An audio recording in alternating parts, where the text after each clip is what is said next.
Hello everybody, welcome to Magnet Brains. मैं हूं अनीशा, आपकी अपनी ने इंग्लिश एजुकेटर। एंड आज हम स्टार्ट करने वाले हैं क्लास 9th इंग्लिश की जो आपकी कावेरी बुक है, उसके chapter number 1 how I taught my grandmother to read के NCERT सॉल्यूशंस का पार्ट नंबर 2। जी हाँ, आपने बिल्कुल सही सुना, पार्ट नंबर 2, बिकॉज इससे पहले हम पार्ट 1 ऑलरेडी कवर कर चुके हैं। एंड अगर आपने वो वीडियो वो टॉपिक सारे मिस कर दिए हैं तो आप देख सकते हैं। कुछ नहीं करना, आपको सिर्फ आई बटन पर क्लिक करना है एंड देन इजीली आप वो पार्ट 1 के वीडियो देख सकते हैं। एंड चलिए अब हम कंटिन्यू करते हैं हमारे NCERT सॉल्यूशंस का पार्ट नंबर 2 एंड सेगमेंट है हमारा लिसन एंड रिस्पॉन्ड। आपको सुनना है एंड रिस्पॉन्ड करना है। Basically you will listen to a speaker talk about digital literacy. आप एक स्पीकर को सुनेंगे, बेसिकली यहाँ पे लिखा हुआ है, आपको उसको पढ़ना है। सुनना इसलिए बोला जा रहा है क्योंकि आपकी बुक में ट्रांसक्रिप्ट्स गिवन हैं अलग अलग पेजेस पे, लास्ट के पेजेस पे आपको उन पेज नंबर पे जाना है एंड रीड करना है। तो मैंने आपके लिए यहाँ पर स्लाइड्स में सब अवेलेबल करवा दिया है। तो आपको क्या करना है, आपको एक स्पीकर के बारे में यहाँ पर पढ़ना है। किसके बारे में? डिजिटल लिटरेसी के बारे में। जैसे ही आप सुनेंगे आपको कुछ सेंटेंसेस गिवन रहेंगे, वो आपको कंप्लीट करने रहेंगे with 1 to 3 exact words that you here. Okay, जो भी शब्द आपने यहाँ पर सुने हैं उन शब्दों की मदद से आपको उन सेंटेंसेस को कंप्लीट करना है जो इस पैसेज के बाद आपको मिलेगा। ठीक है, चलिए सुनना या पढ़ना स्टार्ट करते हैं। Good morning everyone, today I would like to discuss an essential skill in our daily lifes, digital literacy. तो सबको गुड मॉर्निंग कह रहा है और वो कह रहा है कि मैं आपके साथ डिस्कस करना चाहता हूँ एक बहुत ज़रूरी स्किल हमारी डेली लाइफ की, और वो स्किल क्या है? Digital literacy. हमको डिजिटल लिटरेसी के बारे में पता होना ज़रूरी है। पहले लिटरेसी का मतलब होता है कि सिंपल लिटरेसी का मतलब ये होता था कि आपको सिंपल रीडिंग एंड राइटिंग आनी चाहिए, यानी पढ़े लिखे होने का मतलब पढ़ना और लिखना आना चाहिए, यानी आप लिटरेट हो। लेकिन अब क्या है? अब ये है कि आपके अंदर एबिलिटी होनी चाहिए कि आप डिजिटल टूल्स बहुत अच्छी तरीके से यूज़ कर पाओ और रिस्पॉन्सिबली यूज़ कर पाओ। यानी आपको इंटरनेट चलाना, इंटरनेट पर डिजिटल जो टूल्स हैं वो सब भी आपको चलाने आना चाहिए। तो digital literacy means assessing, creating and sharing information using technology. ये DI यानी DL डिजिटल लिटरेसी का मतलब ये होता है कि आपको असेस करना, चेक करना आना चाहिए इन्फॉर्मेशन, आपको इन्फॉर्मेशन बनाना आना चाहिए, और अगर आपको कोई इन्फॉर्मेशन शेयर करनी है टेक्नोलॉजी को यूज़ करके, मोबाइल फ़ोन्स, लैपटॉप्स यूज़ करके, तो उसको हम डिजिटल लिटरेसी कहते हैं। इसका मतलब ये नहीं है कि सिर्फ आप गैजेट्स चला रहे हो, यानी फ़ोन, मोबाइल यूज़ करके आप चला रहे हो। इसका मतलब ये है कि आपको डिजिटल प्लेटफॉर्म्स की अंडरस्टैंडिंग होना बहुत इंपॉर्टेंट है। आप किसी भी वेबसाइट पे नहीं जा सकते हो। बहुत सारी वेबसाइट्स फेक होती हैं जिसमें स्कैम्स होते हैं, यानी घोटाले हो जाते हैं, फ्रॉड हो जाते हैं। तो आपको समझना ज़रूरी है कि कौन से फेक हैं, कौन से रियल हैं। आपको रिलायबल सोर्सेज को आइडेंटिफाई, पहचानना आना चाहिए, और अपना पर्सनल डेटा को प्रोटेक्ट करना भी आना चाहिए। अगर आपकी इन्फॉर्मेशन, आपका एड्रेस, आपका बैंक अकाउंट नंबर सीज हो जाएगा तो आपके पैसे भी जा सकते हैं, आपके साथ डिजिटल स्कैम हो जाएगा।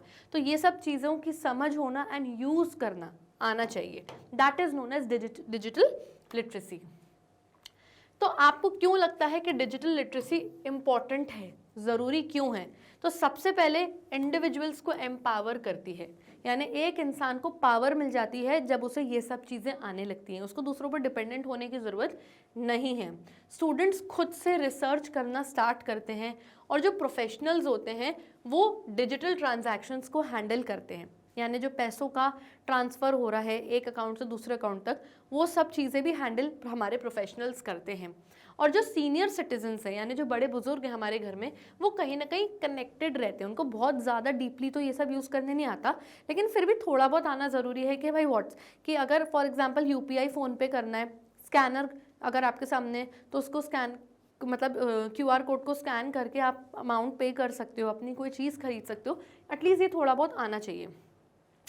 दूसरी चीज़ ये है कि उससे सेफ इंटरनेट यूज़ प्रमोट होता है। कैसे?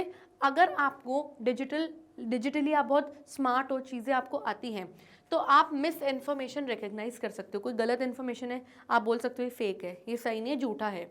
स्कैम्स यानी घोटाले, फ्रॉड वगैरह होते हैं, वो सब भी आप क्या कर सकते हो? आइडेंटिफाई कर सकते हो। एंड साइबर थ्रेट्स, कोई आपको धमकी देते हैं, लोग पैसे मांगते हैं आपको इंटरनेट पे कि ओके आप हमको पैसे दो, नहीं तो आपकी इन्फॉर्मेशन लीक कर देंगे।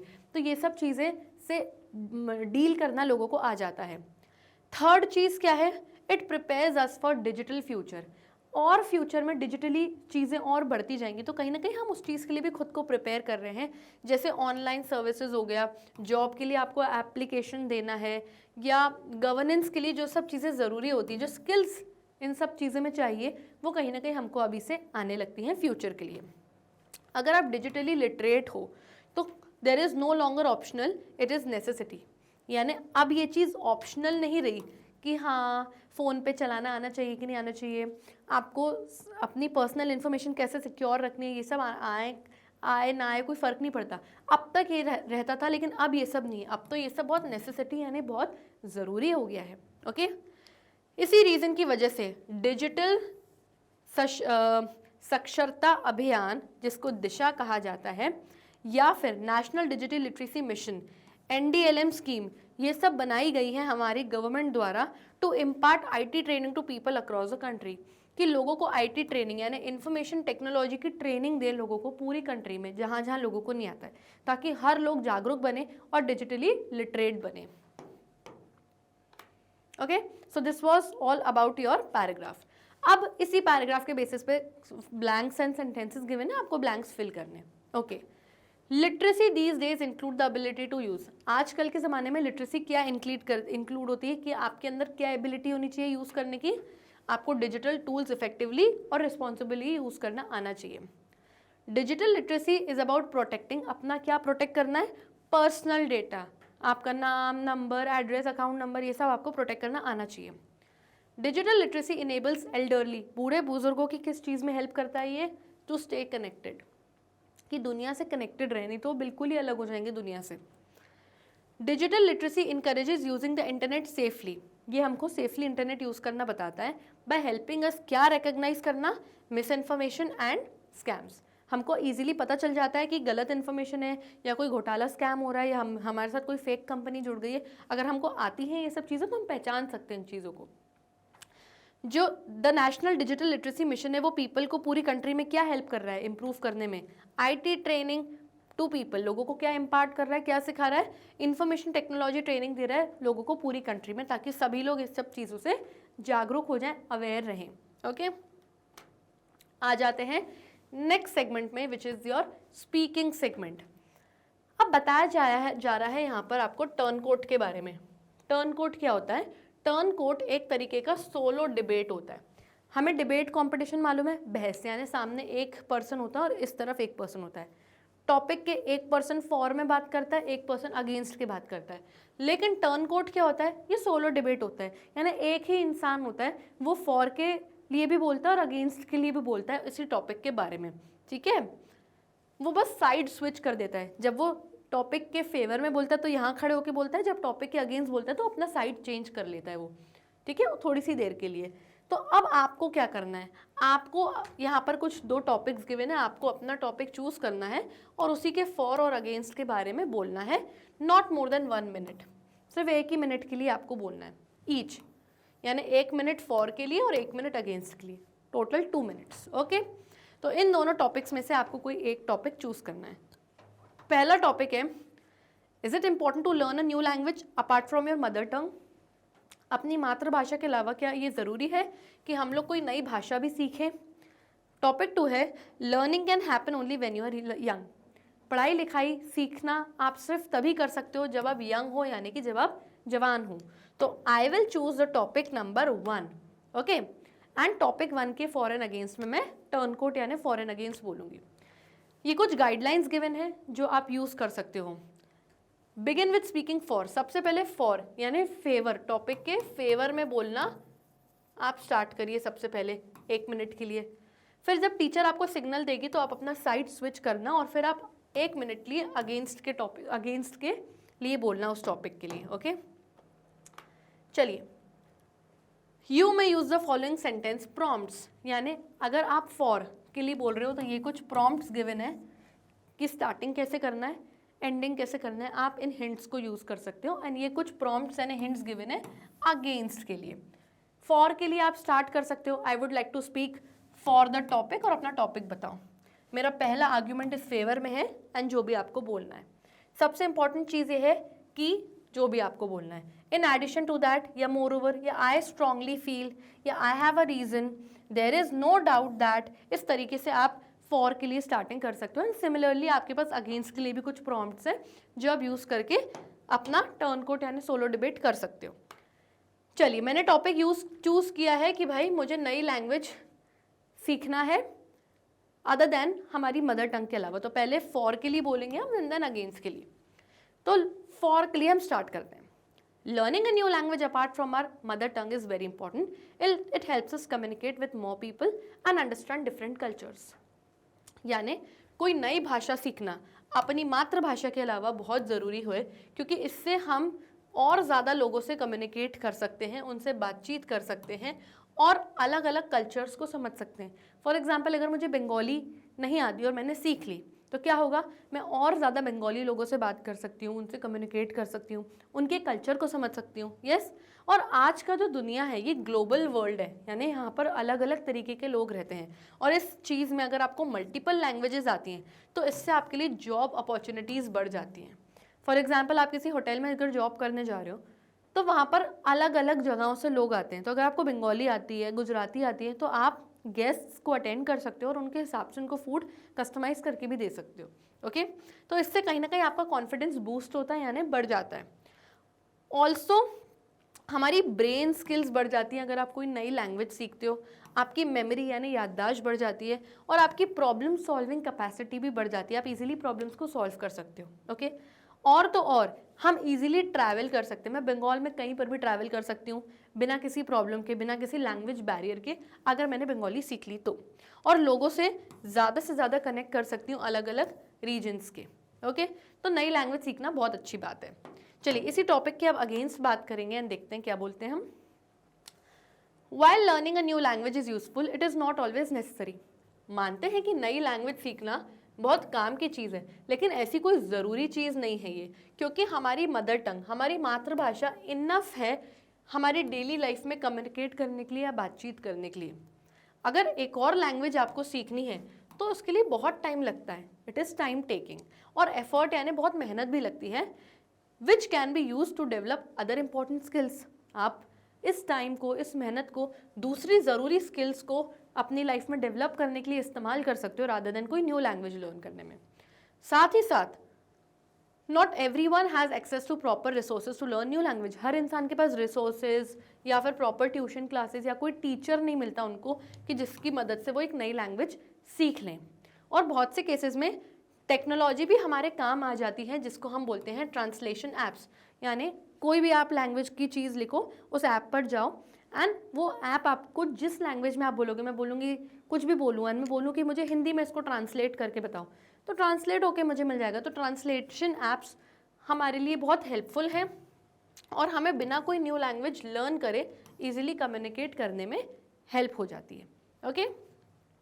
तो इस तरीके से आप टर्न कोट यानी फॉर एंड अगेंस्ट बोल सकते हो. एक ही पर्सन कर सकता है डिबेट एक किसी पर्टिकुलर टॉपिक पे. ओके. चलिए, आ जाते हैं हमारे राइटिंग टास्क पर. Okay. As a socially responsible citizen, you strongly believe that students can contribute significantly in promoting adult literacy. एक सोशली रिस्पॉन्सिबल सिटीजन यानी आप सोसाइटी के लिए हो और एक बहुत रिस्पॉन्सिबल नागरिक हो इस देश के, तो आप इस चीज़ में बिलीव कर सकते हो कि जो स्टूडेंट्स हैं, आजकल के जो विद्यार्थी हैं, ये बहुत इंपॉर्टेंटली किस चीज़ में कंट्रीब्यूट कर सकते हैं, अडल्ट लिटरेसी में. यानी बड़े लोगों को पढ़ाएं, लिखाएं, उनको लिटरेट करें, एल्डरली लोगों को जो पढ़े लिखे नहीं हैं. और इसी वजह से बोला जा रहा है कि आपको लेटर लिखना है किसको, एडिटर को, किसी लोकल न्यूज़पेपर के एडिटर को, और उसमें आप एम्फसाइज करेंगे, बताएंगे कि भाई कितना इंपॉर्टेंट है स्टूडेंट्स का पार्टिसिपेशन इस चीज़ में, कि अडल्ट लिटरेसी कैंप्स करवाए जाए और क्या कराया जाए, अलग अलग ऑर्गेनाइजेशंस इसको कंडक्ट कराएं, जिससे क्या होगा कि बड़े लोगों को लिटरेसी रेट उनका बढ़े, यानी एल्डरली लोग पढ़े लिखे और बनते जाएं. Okay. Discuss the benefits of such initiatives both students and society. और इस इनिशिएटिव से बच्चों को और हमारी सोसाइटी को क्या बेनिफिट्स होंगे, क्या एडवांटेजेस होंगे, ये सब भी बताना बहुत इंपॉर्टेंट है. Suggest effective ways to spread and encourage more students to volunteer for this noble cause. और इस अच्छी चीज़ के लिए आपको क्या करना है, लेटर में ये भी बताना है कि अवेयरनेस क्रिएट करना है और स्टूडेंट्स को इनकरेज करना है कि आप भी आइए और मदद करिए इस बहुत अच्छी चीज़ के लिए. ओके. अब हमें क्या करना है, लेटर टू द एडिटर लिखना है, ये हमको पता है। अब लेटर टू द एडिटर किस तरीके का लेटर होता है, फॉर्मल लेटर, यानी फॉर्मल लेटर का ही फॉर्मेट यहाँ पर लगेगा, जिसमें हम क्या करते हैं, सजेशंस देते हैं और लोगों के बीच में अवेयरनेस क्रिएट करते हैं किसी पब्लिक इंटरेस्ट के ऊपर, या फिर कोई ऐसा इशू जो ऑलरेडी किसी आर्टिकल में, राइटअप में या पब्लिश हो चुका है, उसी चीज़ पर हम वापस अपनी बात को दोहराते हैं। तो फॉर्मल लेटर होता है लेटर टू द एडिटर, उसी का ही फॉर्मेट लगेगा, ठीक है। तो ये फॉर्मेट अब यहाँ पर बताया गया है। सबसे पहले नेम, डेजिग्नेशन और एड्रेस आएगा उस पर्सन का जो लेटर भेज रहा है, फिर एक लाइन छूटेगी, फिर आएगी डेट, फिर एक लाइन छूटेगी, फिर सब्जेक्ट जो कि 4 to 5 वर्ड्स में ही होता है, फिर एक लाइन छूटती है, फिर सैल्यूटेशन आता है कि सर या फिर madam. Dear sir, dear madam आप बिल्कुल भी नहीं लिखेंगे, क्योंकि अगर आपने डियर कर दिया तो वो क्या हो जाएगा, वो हो जाएगा इनफॉर्मल लेटर, जो कि लेटर टू द एडिटर का बिल्कुल भी पार्ट नहीं है, ओके। फिर 1 line you will leave and then उसके बाद आप 3 पैराग्राफ्स में अपना लेटर स्टार्ट करेंगे। फर्स्ट पैराग्राफ में आप अपनी प्रॉब्लम बताएंगे, उसके बाद सेकंड पैराग्राफ में क्या करेंगे, आप और अवेयरनेस क्रिएट करने की कोशिश करेंगे। थर्ड प्रॉब्लम में आप लोगों का अटेंशन ड्रॉ करेंगे, यानी लोगों का ध्यान आकर्षित करने में कोशिश करेंगे कि आपका काम जल्द से जल्द हो जाए, ओके। एंड कॉम्प्लीमेंट्री क्लोजिंग कर देंगे, यानी साइन वगैरह करके, ठीक है। पैराग्राफ 2 मैंने आपको बता दिया क्या रहेगा, एंड पैराग्राफ 3 भी मैंने आपको बता दिया कि किस तरीके से आपको करना है। कॉम्प्लीमेंट्री क्लोजिंग में सिंपल आता है योर्स ट्रूली एंड जो कुछ भी, योर्स ट्रूली या yours faithfully so and so, अपना नाम किस तरीके से लिखना है अभी हम आगे लेटर देखेंगे, ओके। चलिए स्टार्ट करते हैं हम अपना लेटर।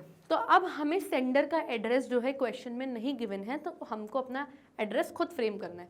तो हमने बना दिया Rahul Sharma, green valley public school, 45 sector 12 Chandigarh and वहाँ का पिन कोड। तो ये हो गया हमारा sender's address, okay. Then as per the format we will leave 1 line, फिर आएगी डेट 18 मार्च 2026। इसी तरीके से आप डेट लिखेंगे इसी फॉर्मेट में। तो ये आ गई आपकी date and then again you will leave the line. फिर आ जाता है रिसीवर्स एड्रेस। ये लेटर किसके पास रिसीव होने वाला है, किसके पास पहुंचने वाला है, एडिटर के पास। तो सबसे पहले आप लिखेंगे द एडिटर, नेक्स्ट लाइन में आप लिखेंगे द ट्रिब्यून, यानी उस न्यूज़पेपर का नाम जिसमें ये एडिटर काम करता है, the Tribune, the times of India, the Hindu, कुछ भी। नेक्स्ट वहाँ का एड्रेस क्या है, सेक्टर 29 चंडीगढ़। ये सब खुद फ्रेम किया हुआ है, कभी कभी ये सब इन्फॉर्मेशन क्वेश्चन में गिवन रहती है, तो वही चीज़ आप कॉपी पेस्ट करेंगे अपने आंसर में। तो ये हो गई आपका receivers address, okay. Again you will leave 1 line and आ जाएगा आपका सब्जेक्ट। सब्जेक्ट क्या है, किस टॉपिक के ऊपर आपका ये लेटर है, student participation in adult literacy camps, ठीक है। उसके बाद again you will leave 1 line and यहाँ से स्टार्ट होगा आपका body of the letter, 3 parts में, 3 पैराग्राफ्स में, ओके। चलिए देखते हैं। उसके बाद सैल्यूटेशन आएगा, सॉरी हमने एक चीज़ मिस कर दी विच वाज सैल्यूटेशन। तो ये हमारा सैल्यूटेशन आ गया सर या मैडम। अब सर/मैडम आप इसलिए लिख रहे हो क्योंकि आपको नहीं पता कि जो एडिटर है वो मेल है कि फीमेल है, इसलिए आपने सर मैडम दोनों लिख दिया। Again you will leave 1 line and next line से आपका स्टार्ट होगा बॉडी ऑफ द लेटर। ये first paragraph, second paragraph and so on. This is with reference to the article on adult illiteracy dated 15th March 2026 in your newspaper। तो आप बता रहे हैं कि ये जो मैं लेटर लिख रहा हूँ उस आर्टिकल पे लिख रहा हूँ जो 15 मार्च को आपके न्यूज़पेपर में छपा था। एज अ कंसर्न सिटीजन, एक बहुत फिक्रजनक नागरिक होने के नाते मैं अडल्ट इलिटरेसी पर, कि अडल्ट लोग जो अनपढ़ हैं, उस टॉपिक पर मैं लेटर लिख रहा हूँ। मैं आपका ध्यान आकर्षित करना चाहता हूँ इस इम्पॉर्टेंट चीज़ पर कि importance of student participation by various organisations, कि student participation adult literacy camps conduct किया जा रहा है बहुत सारे ऑर्गेनाइजेशंस द्वारा, और बहुत सारे जो एडल्ट्स हैं हमारी कंट्री में, बड़े लोग हैं, दे लैक बेसिक एजुकेशन, उनको बेसिक एजुकेशन, बेसिक पढ़ना लिखना भी नहीं आता, विच रिस्ट्रिक्ट्स आर ग्रोथ, जिससे हमारे देश की ग्रोथ रुकती है। यस, क्योंकि पढ़ेगा इंडिया तभी तो बढ़ेगा इंडिया, ओके। फिर पैरा चेंज करेंगे आप। अब इस फर्स्ट पैराग्राफ में आपने प्रॉब्लम डिस्कस कर दी कि आपकी प्रॉब्लम है क्या। आ जाते हैं paragraph 2। This issue affects a large section of society. अब ये जो इशू है, ये जो प्रॉब्लम है, इससे हमारी सोसाइटी के बहुत बड़े सेक्शन को प्रॉब्लम हो रहा है, क्योंकि इससे हमारा ओवरऑल डेवलपमेंट है जो कंट्री का, वो हैम्पर हो रहा है, वो रुक रहा है, क्योंकि लोग पढ़े लिखे ही नहीं है। इलिटरेसी यानी अनपढ़ता की वजह से क्या हो रहा है, अनएम्प्लॉयमेंट हो रहा है, लोगों के पास जॉब नहीं है, नौकरी नहीं है, लोग अवेयर नहीं है, उनको अच्छी चीज़ों के बारे में, इंपॉर्टेंट चीज़ों के बारे में उनको नॉलेज ही नहीं है, और उनकी डिसीजन मेकिंग जो कैपेसिटी है वो बहुत पुअर है, सही फैसले नहीं ले पा रहे ऐसे लोग। इसलिए बहुत ज़रूरी है कि जो हमारे देश के स्टूडेंट्स हैं, जो विद्यार्थी हैं, वो सामने आए, आगे आएँ और इसमें अपना कंट्रीब्यूशन करें, क्योंकि इसी वजह से क्या होगा, if because such initiatives nurture a sense of responsibility among students, तभी आजकल के जो विद्यार्थी हैं उनके अंदर एक रिस्पॉन्सिबिलिटी आएगी कि हम देश के लिए कुछ कर रहे हैं। तो सेकेंड पैराग्राफ में आपने एक सजेशन दे दिया, आपने एक सुझाव दे दिया कि इस प्रॉब्लम का ये सल्यूशन या फिर सजेशन है। ओके, आगे देखते हैं। ये रहा आपका थर्ड पैराग्राफ। अब A possible solution to this issue could be making student participation in literacy programs. तो फर्स्ट पैराग्राफ में आपने प्रॉब्लम बताई, सेकंड में आपने कुछ सुझाव दिए, अब यहाँ पे आप सॉल्यूशंस दे रहे हो कि ये चीज़ें हम कर सकते हैं। क्या बता रहे हो आप कि सॉल्यूशन क्या है इस इशू का? ये है कि हम स्टूडेंट्स को पार्टिसिपेट करवाएं लिटरेसी प्रोग्राम्स में, ताकि चीज़ें बहुत स्ट्रक्चर्ड वे में हों, एंड एजुकेशनल इंस्टीट्यूशंस भी इस चीज़ को इनकरेज करें कि अपने स्टूडेंट्स को बोलें कि जाओ बड़े एल्डरली लोगों को पढ़ाओ लिखाओ। जो बड़ी बड़ी अथॉरिटीज़ हैं, कंपनीज़ हैं, could consider implementing awareness campaigns, वो campaigns, programmes, awareness campaigns organise कर सकते हैं, वर्कशॉप्स लगा सकते हैं और इंसेंटिव्स दे सकते हैं। जैसे जो आएगा, जो पढ़ेगा और जो पढ़ाएगा बच्चा, सबको सर्टिफिकेट दे सकते हैं, ताकि बच्चे भी मोटिवेट हों, उन्हें भी लगे कि हाँ हम कोई बहुत अच्छा काम कर रहे हैं। I trust this matter will be considered seriously. तो आप एडिटर को बोल रहे हो कि मैं यकीन करता हूँ या करती हूँ कि ये मैटर को सीरियसली लिया जाएगा, हम सब के बेनिफिट, हम सब के फ़ायदे के लिए, और ये जो लेटर है जल्द से जल्द आप पब्लिश करेंगे अपने फेमस न्यूज़पेपर के कॉलम्स में। ठीक है, तो थर्ड पैराग्राफ में आपने सॉल्यूशंस दे दिए। Then again you will leave one line, क्योंकि अब यहाँ पर क्या आएगा, यहाँ पर आएगी कॉम्प्लीमेंट्री क्लोज, कॉम्प्लीमेंट्री क्लोजिंग, यानी आप अपने लेटर को एंड कर रहे हो, एंडिंग कर रहे हो। कैसे? योर्स फेथफुली, अपना नाम राहुल शर्मा। राहुल शर्मा कौन है? एक स्टूडेंट है क्लास 9th का। कभी कभी ये इन्फॉर्मेशन क्वेश्चन में ही गिवन रहती है तो वही आपको पुट करनी रहती है, नहीं है तो हमने खुद से प्रिपेयर कर लिया। ओके, तो यहाँ पर इस तरीके से आपका लेटर टू द एडिटर, जो कि फॉर्मल लेटर के फॉर्मेट में होता है, ये कंप्लीट होता है। Okay, and with this also we complete our today's session. यहाँ पर हमारे पार्ट 2 की एनसीईआरटी सॉल्यूशंस कंप्लीट होते हैं। आई होप आपको सब कुछ अच्छे से समझ में आ गया होगा। मेरा अगला वीडियो MIQs यानी इसी चैप्टर के मोस्ट इंपॉर्टेंट क्वेश्चन से रिलेटेड होगा, तो उसे देखना बिल्कुल मत भूलेगा। And do not forget to see our top courses, refer our e-notes and e-books Magnet Brains के, जिनकी लिंक्स आपको हमारे डिस्क्रिप्शन बॉक्स में मिलेगी। तब तक के लिए stay tuned, bye bye and take care।